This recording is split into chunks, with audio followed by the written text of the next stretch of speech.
Mengawali kegiatan hari ini tentulah saya ingin mengingatkan beberapa hal penting yang harus kita selesaikan di waktu yang akan datang.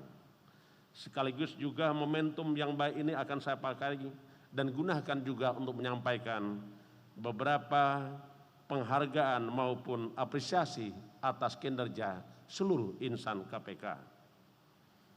Adapun kinerja yang telah kita capai, bolehlah saya sampaikan pada hari ini.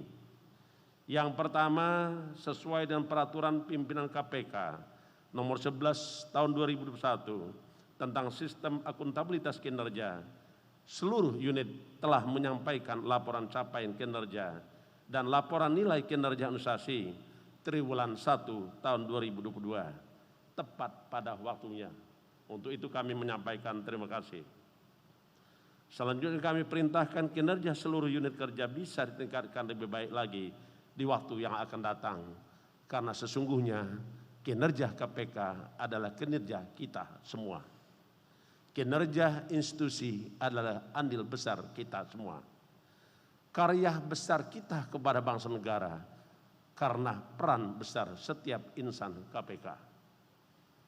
Yang kedua, sesuai dengan keputusan Menteri Keuangan nomor 58 PMK 02 2022 tanggal 11 Maret 2022, KPK mendapatkan penghargaan nomor urut 5 dengan kategori lembaga negara dengan pagu kecil di bawah 2,5 triliun atas kinerja anggaran dengan nilai kinerja anggaran sebesar 95,82. Yang ini merupakan gabungan dari nilai EK Smart bobot 60% dengan nilai 96,67 dan nilai EKPA bobot 40% dengan nilai 94,55. Capaian ini merupakan capaian tertinggi dalam kategori sangat baik. Karena itu kami menyampaikan terima kasih kepada seluruh insan KPK. Yang ketiga, KPK mencatatkan indeks reformasi birokrasi pada tahun 2021 dengan nilai 77,96, masuk dalam kategori BB yang menunjukkan bahwa KPK telah berupaya mewujudkan tata kelola pemerintahan yang lebih baik melalui pelaksanaan reformasi birokrasi. Hasil pengukuran dan instansi terkait menunjukkan hasil yang baik. Meskipun demikian, terdapat dua hasil penilaian yang harus kita lakukan perbaikan. Pertama adalah indeks ASN profesional dan kedua adalah indeks kualitas pengelolaan pengadaan barang dan jasa.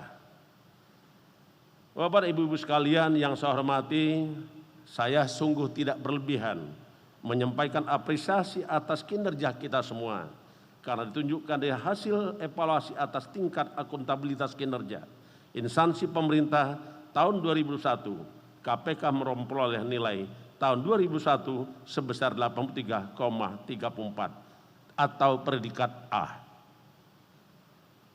Selanjutnya, saya juga ingin menyampaikan pada bulan April 2022 yang lalu, sebagai bagian dari pembinaan mental pegawai dan untuk meningkatkan ketakwaan kita kepada Tuhan Yang Maha Esa, selama bulan Ramadan, Korpri KPK telah menggelar berbagai kegiatan keagamaan, mulai dari kajian zuhur, peringatan nuzul Quran, bazar tebus murah untuk pegawai outsourcing, dan masyarakat lingkungan KPK. Ini menunjukkan kepedulian kita kepada masyarakat sekitar kita agar bersama-sama turut berbahagia menyambut hari kemenangan Idul Fitri 1443 Hijriah. Kita sungguh berharap dengan semangat Idul Fitri, mari kita sucikan diri kita. Dan kita sucikan juga, bersihkan juga Indonesia, yaitu Indonesia yang bebas dari korupsi. Bapak dan Ibu-Ibu sekalian yang saya hormati, baru saja kita mengikuti dan melaksanakan seleksi pejabat tinggi media maupun pejabat tinggi Pratama. Melalui kesempatan ini, kita sungguh menyampaikan terima kasih kepada panitia seleksi, baik yang diselenggarakan oleh gabungan internal maupun eksternal KPK. Panitia seleksi telah menyerahkan hasil daripada 11 jabatan untuk jabatan tinggi media dan jabatan tinggi pratama. Masing-masing jabatan telah dinyatakan lulus dan memenuhi syarat sebanyak 3 orang calon. Kita berdoa mudah-mudahan KPK diberikan insan pengabdi di KPK yang profesional, akuntabel, transparan, dan juga tetap menegak hormati hak asasi manusia sebagaimana azas-azas tugas pokok pelaksanaan KPK. Selanjutnya pada kesempatan yang akan datang tentu kita masih punya agenda dalam rangka pemberantasan korupsi. KPK sangat menyadari bahwa pemberantasan korupsi tidak bisa dilakoni oleh satu lembaga, apalagi dilaksanakan oleh seorang diri. Karena itu KPK mengembangkan yang kita kenal dengan Trisula pemberantasan korupsi, meliputi pendidikan masyarakat supaya masyarakat tidak ingin melakukan korupsi. Pendekatan pendidikan masyarakat merupakan hal yang fundamental, karena dari pendidikanlah kita bisa mengubah budaya dan peradaban suatu bangsa. Selanjutnya kita juga melakukan pendekatan pencegahan dengan cara perbaikan sistem, karena sistem yang baik tidak membuka peluang dan kesempatan terjadinya korupsi. Itu pun menjadi penting. Tetapi hal lain yang tidak boleh kita abaikan yaitu penindakan. Karena sampai hari ini kita sangat meyakini bahwa korupsi tidak akan pernah habis sama sekali sampai 100%. Karena itu penindakan perlu dilakukan. Terkait dengan kegiatan ke depan, kegiatan yang mendekat pada tanggal 18 Mei 2022, kita mencanangkan kegiatan pendidikan politik cerdas dan berintegritas yang akan mengundang 20 partai politik sebagai peserta pemilu. Dan juga kita akan melaksanakan kegiatan dengan penyelenggara pemilu, KPU maupun Bawaslu. Di samping itu masih ada kegiatan lain yang harus kita lakukan, yaitu terkait dengan pendidikan anti korupsi kepada para pejabat pelaksana tugas sementara yang nanti akan ditetapkan oleh pemerintah sebanyak 272 kepala daerah, 25 gubernur dan selebihnya bupati maupun wali kota. Kita juga akan lakukan kegiatan pendidikan anti korupsi. Bapak dan Ibu-ibu sekalian yang saya hormati, mengakhiri sambutan saya ingin menyampaikan beberapa kata bijak di kesempatan hari ini. Saya sangat bahagia karena rekan-rekan bisa hadir pagi hari ini. Ini membuktikan komitmen kita sebagai aparatur sipil negara. Ini membuktikan bahwa kita berbeda dengan instansi lain. Untuk itu saya ucapkan terima kasih atas pelaksanaan kegiatan hari ini dan sekaligus juga kita rangkai dengan kegiatan halal bihalal. Melalui forum ini kita sama-sama saling memaafkan. Saya pribadi dan keluarga dan 4 pimpinan lainnya serta pejabat struktural menyampaikan permohonan maaf apabila terjadi kesalahan dan kehilapan selama mendampingi rekan-rekan semua. Kita kembali suci di hari Fitri 2022.